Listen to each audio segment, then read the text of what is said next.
Emma Schmidt was born in the final years of the 19th century in a quiet rural community shaped by faith, silence, and routine. Her family was German-American, deeply Catholic, disciplined, and emotionally distant. Prayer was not comfort in that house, it was obligation. From her earliest years, Emma was described as different. She was not loud. She was not disobedient. She was not imaginative. She was afraid. As a child, Emma avoided mirrors. She slept poorly.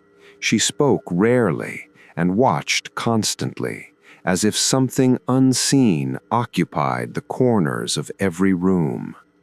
Her parents believed she was simply sensitive, perhaps weak-minded, perhaps overly emotional. But there were signs that could not be explained. At the age of 8, Emma began experiencing sudden episodes of paralysis. She would freeze in place, eyes open, breathing shallow, unable to respond for minutes at a time. Doctors called it fainting. Priests called it nerves. Emma called it pressure. She said it felt like something was standing behind her. At night, she screamed, not from nightmares, but awake, sitting upright in bed, pointing into darkness, whispering that someone was watching her pray. Her mother punished her for lying. Her father prayed harder. As Emma grew older, her relationship with religion became twisted. She wanted to believe, but every religious act filled her with dread. When forced to pray aloud, her voice trembled violently. When she entered church, she complained of sudden nausea, headaches, and crushing anxiety. At 13, she refused to take communion. She said it burned. No one believed her. Puberty made everything worse.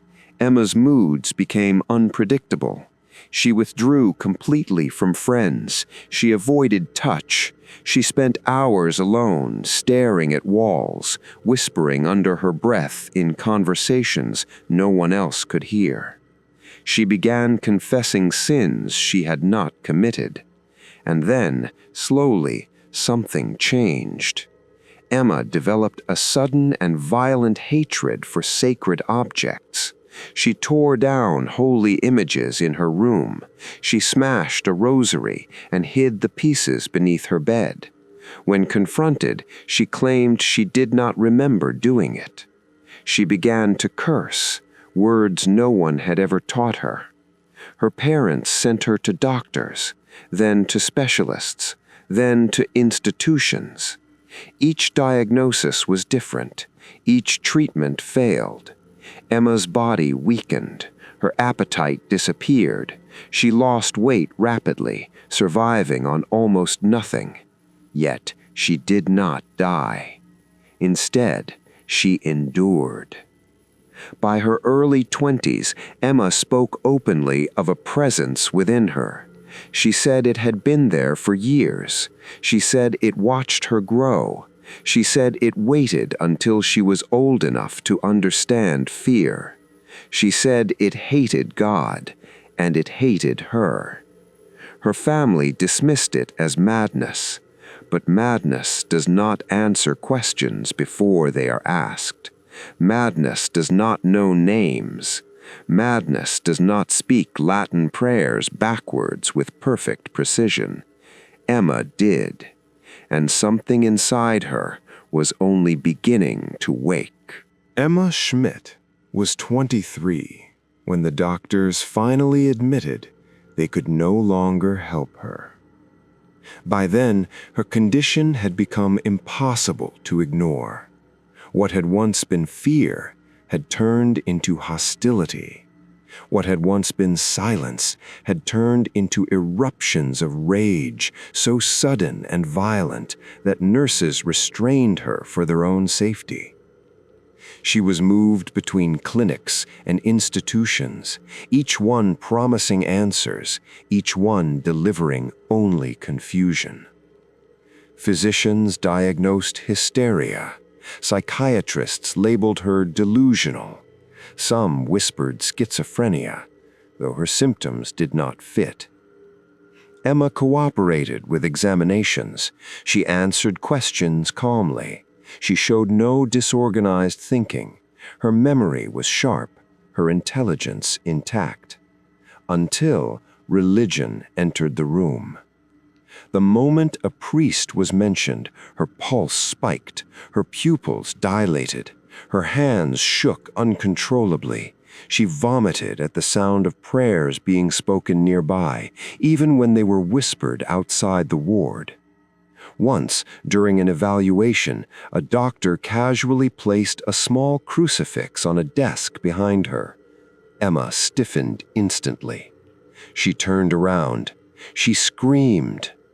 Witnesses reported that she hurled the desk across the room with a strength no one believed possible from a woman of her size and malnourished condition. The crucifix was bent nearly in half. Emma collapsed afterward, sobbing, begging them to take it away. She said it mocked her. As the months passed, new symptoms emerged. Emma began speaking in voices that were not her own, low, distorted, mocking. Sometimes the voice spoke through clenched teeth. Sometimes it spoke while her lips barely moved. The words were blasphemous, calculated, intelligent. She insulted priests she had never met by name.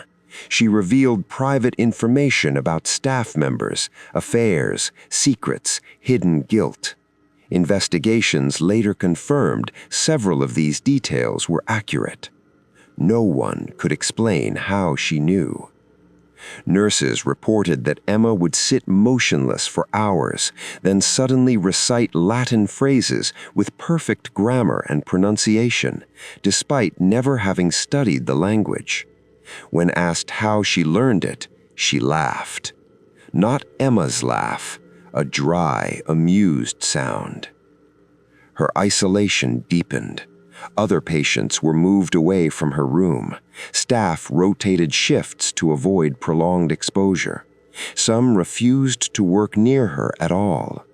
At night, the disturbances worsened. Objects slid across floors. Beds shook. Emma was heard arguing violently with unseen presences, screaming that she would not obey, that she would not submit. Sometimes she begged them to leave. Sometimes she begged them to kill her. Sleep deprivation destroyed what little stability she had left. Her body bore marks, scratches appearing overnight, bruises shaped like fingers. Doctors documented them carefully, then quietly stopped asking questions. One physician wrote in his notes, "Patient exhibits phenomena beyond current medical understanding." By 1912, Emma was no longer considered treatable. She was released into the care of her family. They barely recognized her. She returned home thin, hollow-eyed, distant. The house itself seemed to change. Family members later claimed the atmosphere grew heavy, oppressive, as if the walls absorbed her suffering. Emma avoided mirrors again. She stopped praying entirely. She said prayer made them angry. Years passed in this state, a living death. Emma did not work. She did not socialize. She existed in cycles of torment, brief calm, and violent relapse. And always the voice returned. It told her she belonged to it. It told her she had been chosen. It told her that what lived inside her would never leave unless it was forced. That idea terrified her, because Emma believed force would kill her. But she was wrong. The first attempt to remove what lived inside her would not kill her. It would only prove how deeply it had taken root. By the spring of 1912, Emma Schmidt had exhausted every path that medicine could offer. Her family turned, reluctantly and in fear, to the church. At first, the priests refused. Exorcism was not a remedy for illness. It was a last resort, reserved for cases where possession was undeniable and all natural explanations had failed. Most requests were dismissed quietly. Emma's case was not. Her parish priest agreed to meet her in private. The moment he entered the room, Emma recoiled. Her breathing became rapid and shallow. Her hands clawed at the bedsheets as if trying to anchor herself. Before the priest spoke a single word, Emma whispered, "Don't start." He asked her what she meant. She smiled, not kindly, not nervously, with contempt.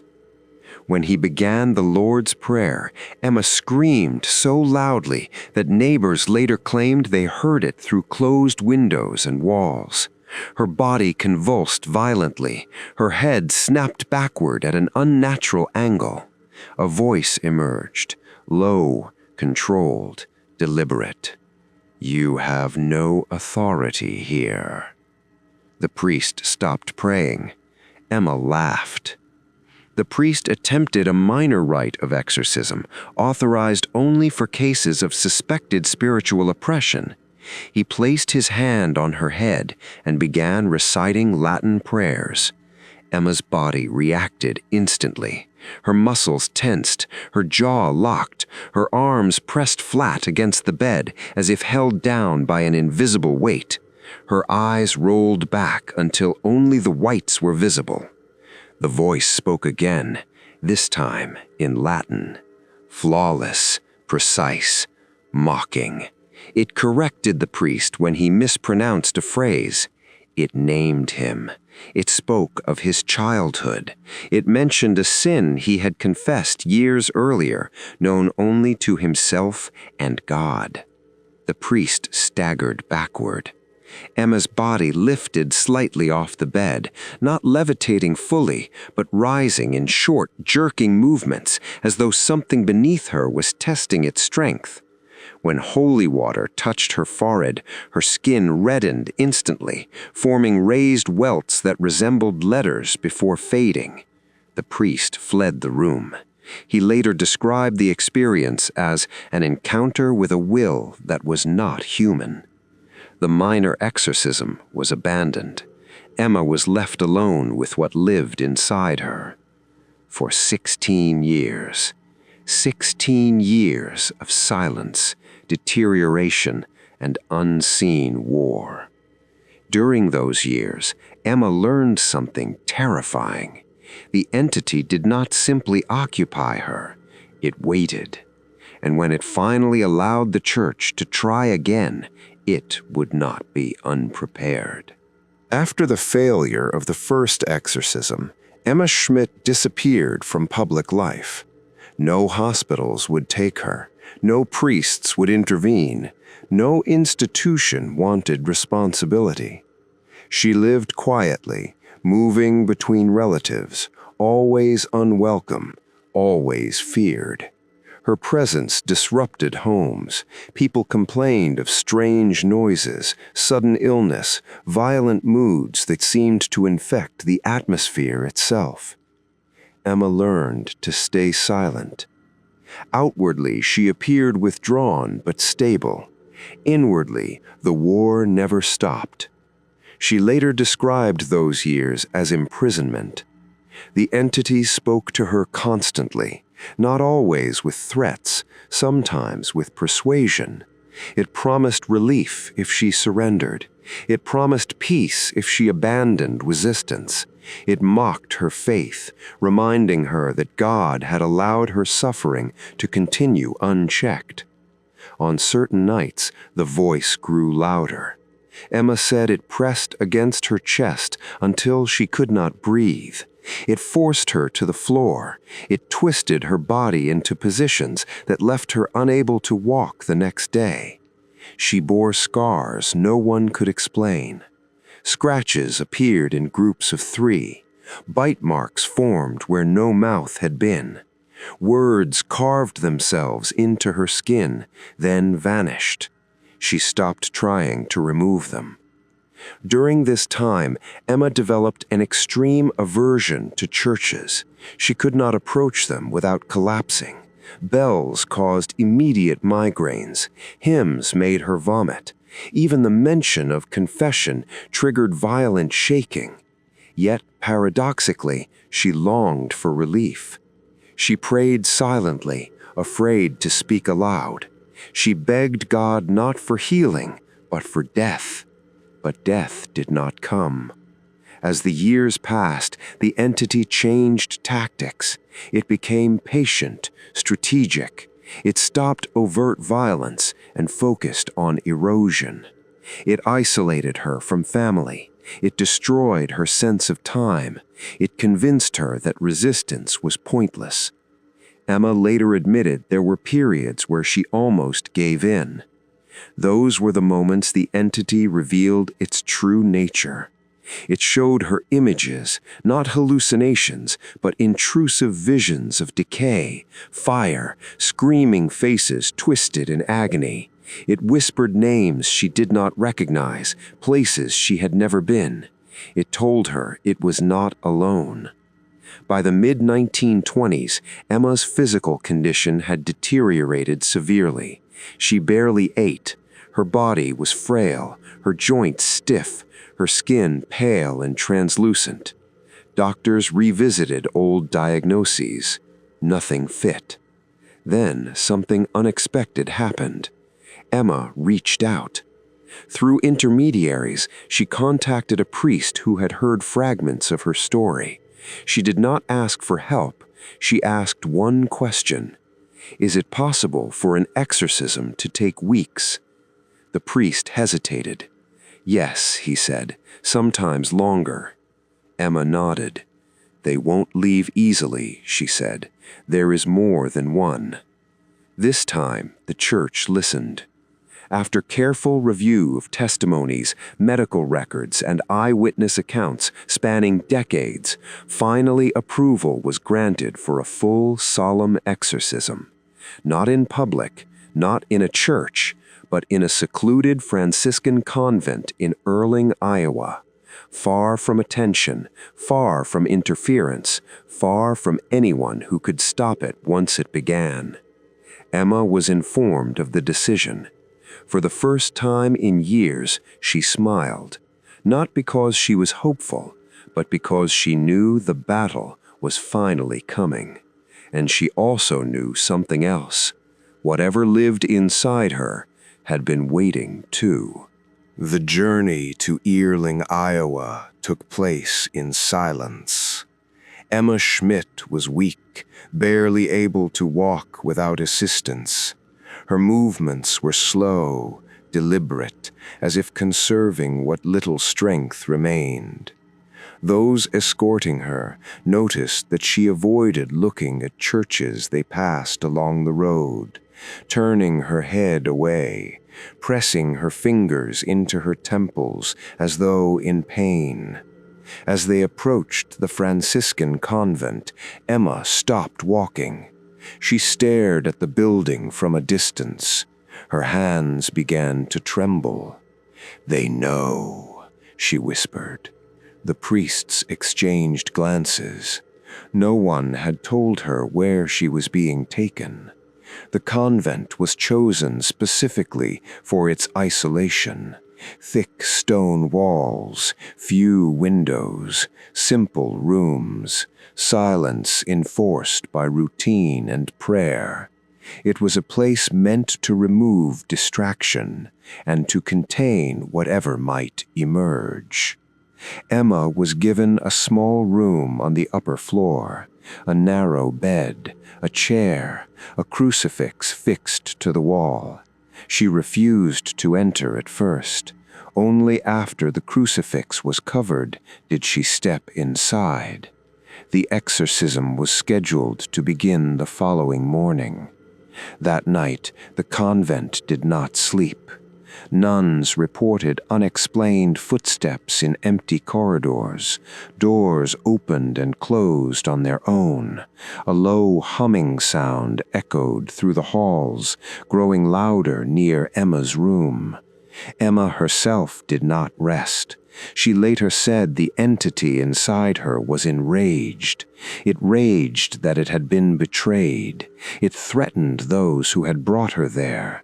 It promised that none of them would leave unchanged. At dawn, the lead exorcist entered Emma's room. The moment he crossed the threshold, Emma's demeanor shifted. Her posture straightened, her eyes focused sharply, her voice deepened. "So," the voice said, "you finally came." The priest did not respond. The ritual began. At first, the prayers were met with only mild resistance.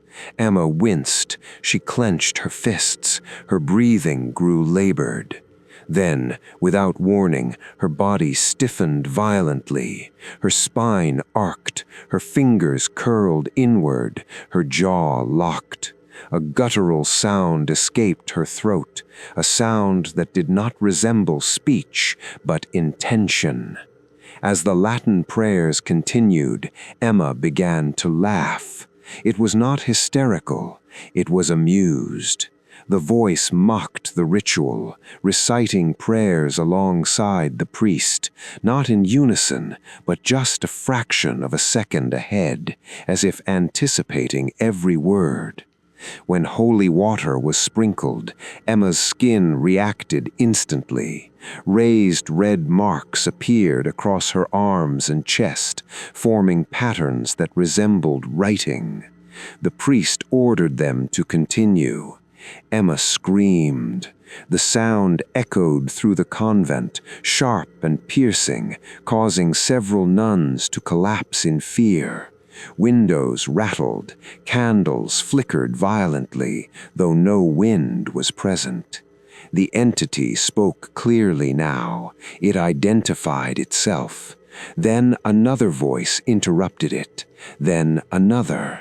They argued with each other through Emma's mouth. Multiple intelligences, competing, overlapping.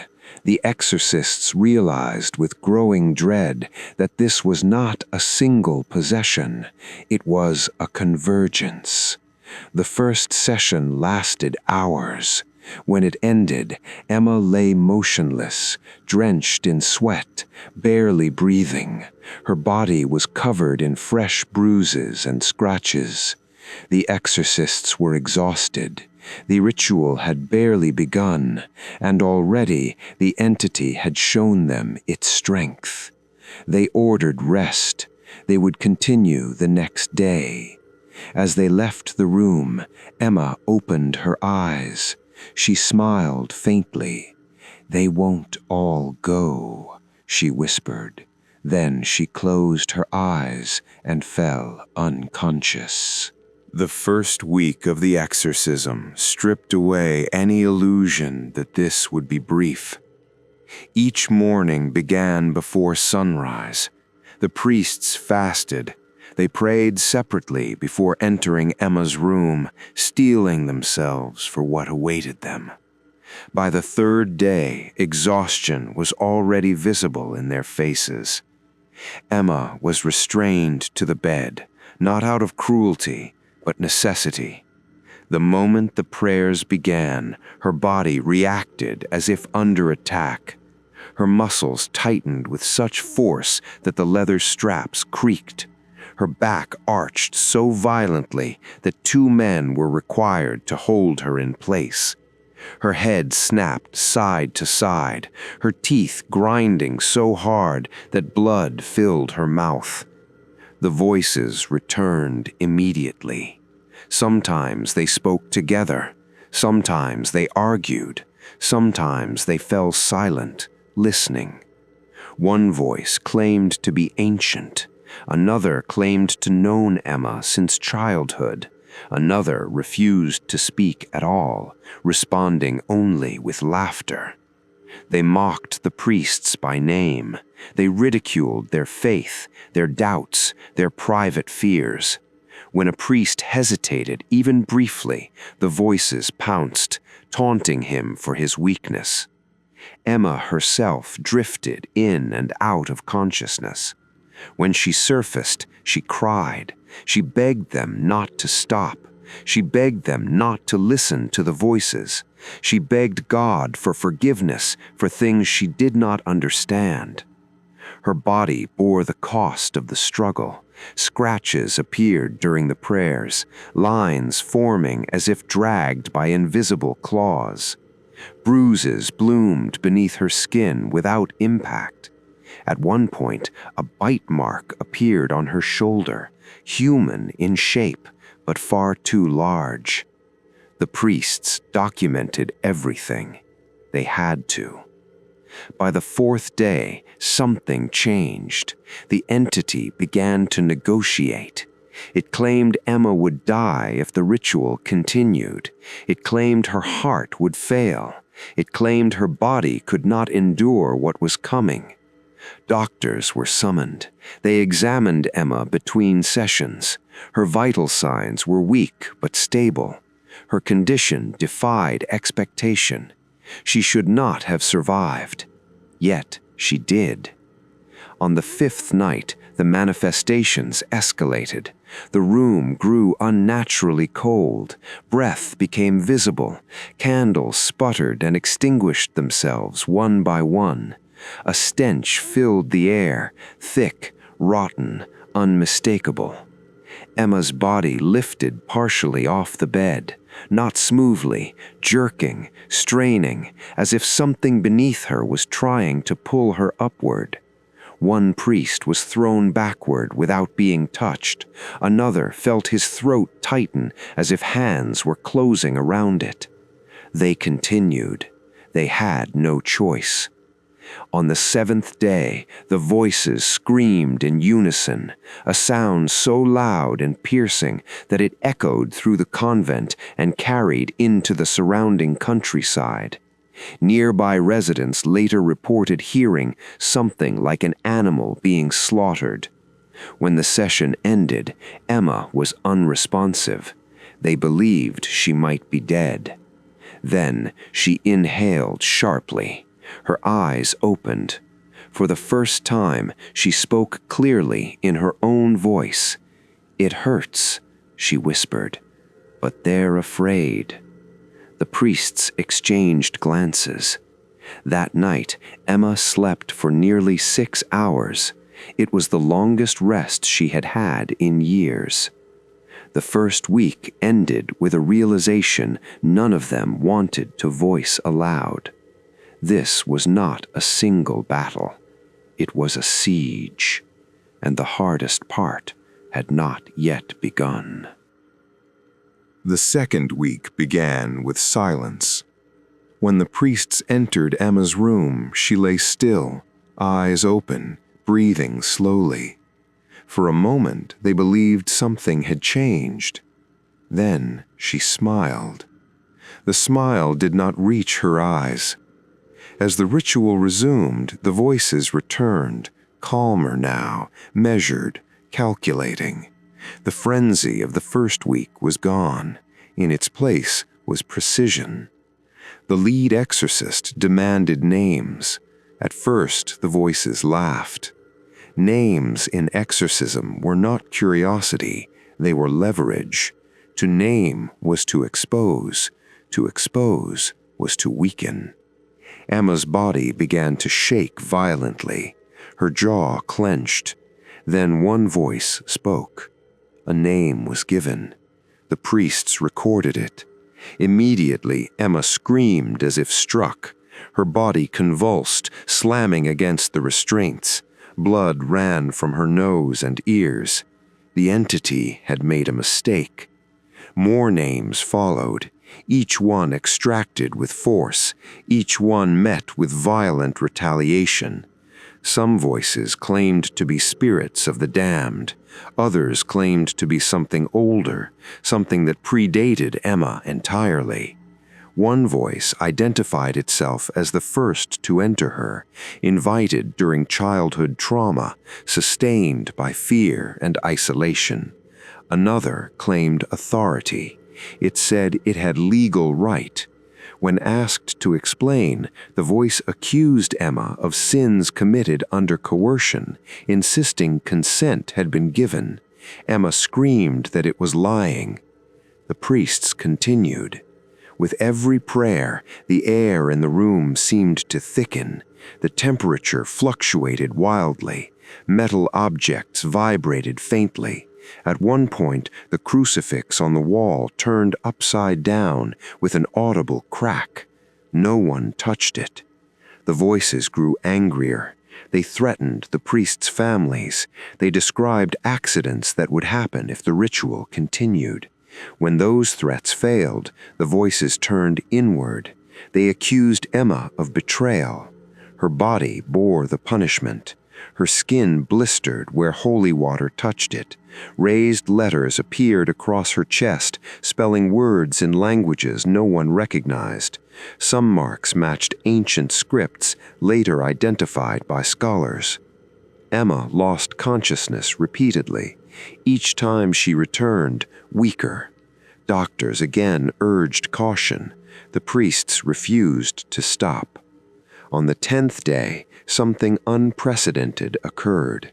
One of the voices fell silent permanently.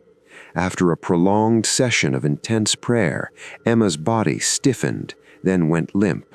A sharp, suffocating smell filled the room, then vanished. The voice did not return. The remaining entities reacted with fury. They screamed that one of their own had been taken. They accused the priests of theft. Emma cried uncontrollably when she regained awareness. She said something had been torn out of her. "It's quieter," she whispered, "but they're angry." The priests knew then that progress was real, and that retaliation would follow. That night, 3 members of the clergy reported violent nightmares. One awoke with scratch marks across his back. Another found his rosary snapped in half on the floor beside his bed. The battle had shifted. The entity no longer fought only for control of Emma. It fought for survival. The 3rd week marked the point where the human body should have failed. Emma Schmidt no longer resembled a living person in any ordinary sense. Her weight had dropped dangerously low. Her skin was pale, stretched tightly over bone. Her lips cracked and bled. Her eyes were sunken, ringed with dark bruises that never faded. And yet, every morning she was still alive. The rituals continued. The manifestations became increasingly physical.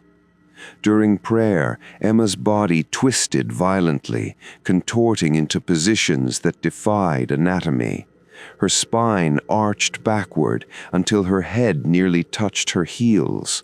Her arms bent unnaturally at the joints, trembling under invisible strain. Witnesses later said it looked as though something inside her was trying to turn her inside out. At times, she was lifted from the bed completely, not hovering peacefully, but suspended in brief, violent jerks, as if something beneath her was pulling upward and then losing its grip. The restraints strained, the bed frame creaked loudly under the force. Marks appeared almost instantly. Long scratches ran across her abdomen and thighs, deep enough to bleed. Finger-shaped bruises wrapped around her wrists and ankles.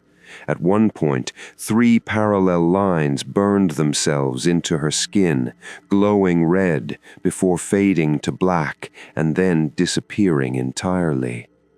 Doctors documented everything. None of it made sense. The room itself reacted. Objects slid across the floor without contact. Chairs tipped over. A heavy wooden table shifted several inches during one session, stopping only when it struck the wall. The smell returned frequently, a thick, suffocating stench of rot and sulfur that caused several priests to retch. It appeared suddenly, lingered during moments of intense prayer, and vanished just as quickly. Emma screamed for hours, not in pain alone, but in rage, terror, and hatred. The remaining voices became erratic.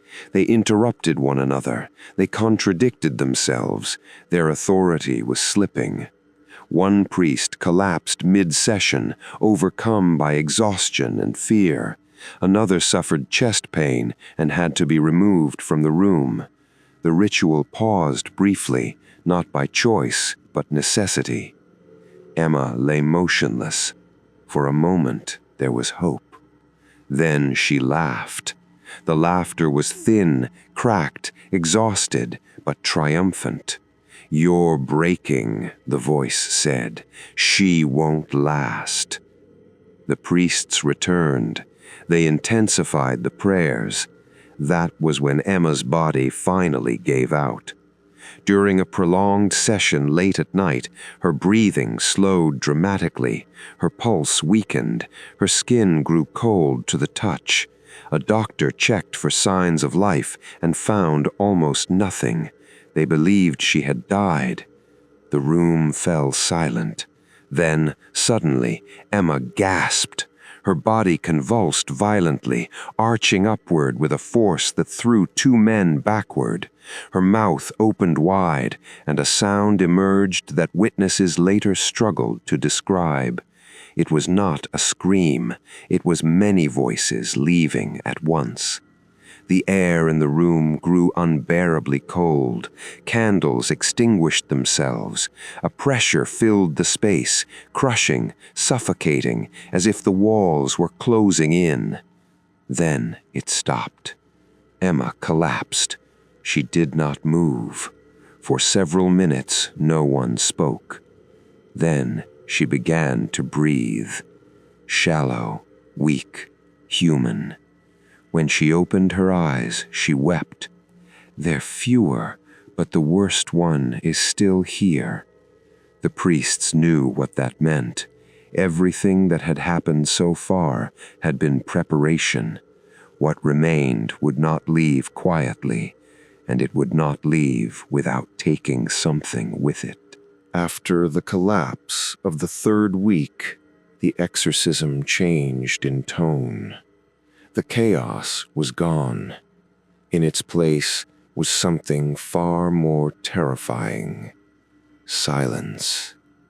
Emma Schmidt lay still for long periods, eyes open, breathing evenly. The violent contortions ceased. The room no longer shook. The air felt heavy, expectant, as if something was waiting.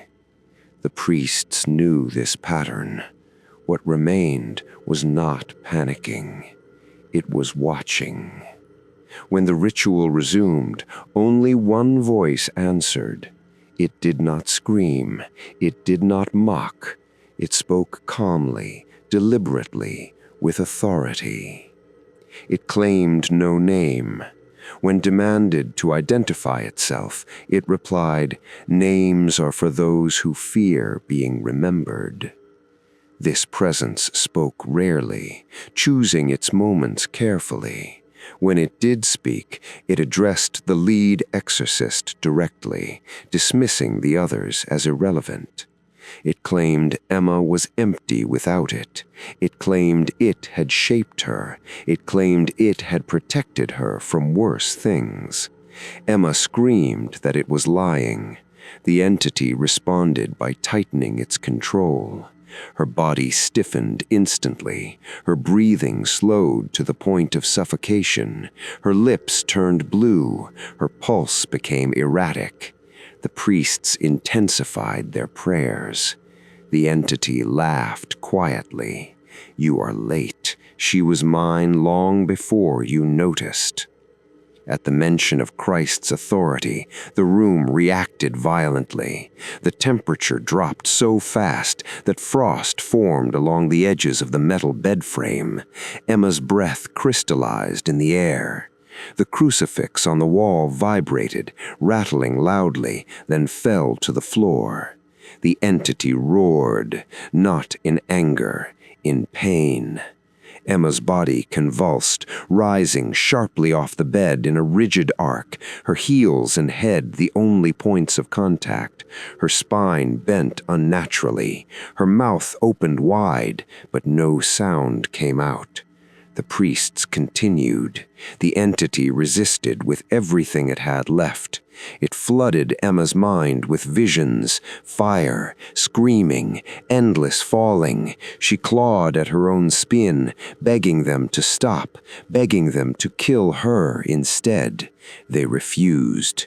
The prayers grew louder. The pressure in the room became unbearable. Several witnesses later said it felt like standing beneath deep water, lungs burning, chest compressed. Then the entity spoke again. Its voice cracked, just slightly. For the first time, it sounded afraid. It screamed that it would never leave willingly. It claimed it had rights. It claimed it would return. The final command was issued. Emma's body convulsed violently, then went completely still. A single scream tore from her throat, raw, human, filled with terror. Then silence. No movement, no voices, no pressure. The room felt suddenly empty. For several moments, no one dared to breathe. Then Emma inhaled deeply. She cried out, not in pain, in relief. "They're gone," she whispered, "all of them." The priests did not declare victory, not yet. They had learned caution. They watched. They waited. Because in battles like this, silence could mean peace, or it could mean retreat, and they would not know which one it was until Emma awoke again. For the first time since the exorcism began, Emma Schmidt slept through the night. No screams echoed through the convent. No footsteps sounded in the halls. No voices whispered in the dark. The silence was unsettling. The priests did not relax. They had seen false endings before. When Emma awoke, she appeared fragile but present. Her eyes were clear. Her voice was soft, unmistakably her own. She accepted water without resistance. She allowed a crucifix to be placed in her hand. She cried quietly, not in terror, in exhaustion. The priests continued prayers at a lower intensity, watching carefully for any sign of resistance. For 2 days, nothing happened. No voices, no convulsions, no hatred of the sacred. On the 3rd day, they tested her. A full mass was held in a nearby room. Emma was not forced to attend. The door was left open. She listened. Her breathing remained steady. She wept openly. "I can hear it," she said, "without pain." The lead exorcist approached cautiously and asked a question no one had dared to ask before. "What do you feel?" Emma closed her eyes. "Empty," she said, "but in a good way." Still, the church required certainty. One final ritual was prepared, not to expel, but to seal. As the concluding prayers began, the atmosphere shifted slightly, not violently, subtly. A faint pressure returned. Emma tensed. The priests stopped. They waited. Nothing happened. The prayers continued. This time, Emma remained calm. No voice answered, no resistance formed. The pressure faded. The ritual ended. The exorcism was officially declared complete. Emma was moved to another room and kept under observation for several weeks. Her recovery was slow but steady.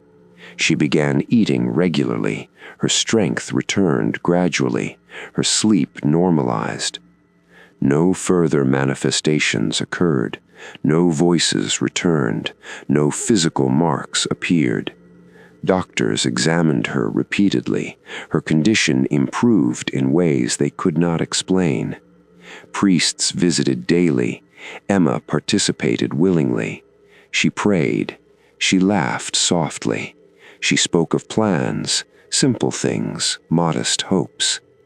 When asked if she feared the entities might return, she shook her head. "They can't," she said. "They don't belong anymore." The records were sealed. Most witnesses were instructed never to speak publicly. The church classified the case as authentic possession. Years later, fragments would surface. But at the time, all that mattered was this: Emma Schmidt was free. Or so it seemed. Emma Schmidt remained at the convent for several months after the exorcism ended. She was not rushed back into the world. The church understood that whatever had happened to her body and mind could not simply be erased by ritual alone. Healing would take time, silence, distance from everything that had defined her suffering. Under observation, Emma continued to improve. She gained weight. Her hands stopped trembling. Her eyes lost the constant shadow of fear. Most importantly, nothing returned. No voices interrupted her prayers. No sudden aversion to sacred objects. No unexplained injuries appeared on her skin. Doctors examined her repeatedly, expecting relapse. It never came. Emma attended Mass daily, sitting quietly in the back, never drawing attention to herself. She received communion without pain. She held religious objects without distress. For the first time in her life, faith brought comfort instead of terror. The priests involved in the exorcism were deeply affected. Some requested reassignment. Some suffered lingering nightmares. One left active ministry entirely. None of them ever questioned what they had witnessed. Detailed records were compiled, medical observations, eyewitness accounts, transcripts of spoken dialogue during the rituals. The documents filled hundreds of pages. Then they were sealed, not to hide the truth, but to contain it. The church feared that public exposure would turn the case into a spectacle, inviting obsession, imitation, or disbelief that would cheapen what had occurred. Only a few theologians and scholars were granted access. Years passed. Emma was eventually released from the convent and lived quietly under a different name. She avoided attention. She never sought publicity. She never gave interviews. She lived a modest life. Those who encountered her later described her as gentle, reserved, and deeply humble. She rarely spoke of her past. When asked once if she remembered what had happened, she answered simply, "Enough." She died years later without incident. No relapse, no final manifestation, no return. But the case did not disappear. Decades later, fragments of the sealed records emerged through secondary sources, notes from attending priests, summaries written for internal study, testimonies referenced in theological discussions. They all aligned, the same details, the same phenomena, the same conclusion. This was not mental illness. This was not hysteria. This was not suggestion. It was something else. Something that fought to stay. Something that resisted with intelligence and intent. The Exorcism of Emma Schmidt became one of the most cited cases in modern discussions of possession, not because it was dramatic, but because it was controlled, documented, and survived scrutiny. Yet even among scholars, one question remained unanswered. Why Emma?